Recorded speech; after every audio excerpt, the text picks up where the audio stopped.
આગ લાગે એટલે કૂવો ખોદવો એ કહેવત કદાચ જે તે સમયે કોઈ અન્ય કારણસર બની હોય, પરંતુ આ કહેવત હવે ચરિતાર્થ આ ભાજપની વિકાસશીલ સરકાર માટે પુરવાર થાય છે।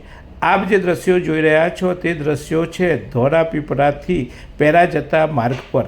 મહીસાગરની ઘટના બાદ હવે આ તમામ તંત્ર કામે લાગ્યું છે।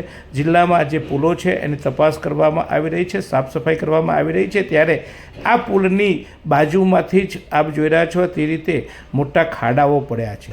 જોકે આ પુલ હમણાં જ બન્યો છે, નવો પુલ છે, તેમ છતાંય એની બાજુમાંથી ધોવાણ થવાનું શરૂ થઈ ગયું છે। જોકે અત્યારે પણ આ પુલની સાફ સફાઈ થઈ ગઈ છે, પરંતુ આ ખાડા પૂરવા અંગેની કોઈ કાર્યવાહી હાલ ધરાઈ નથી।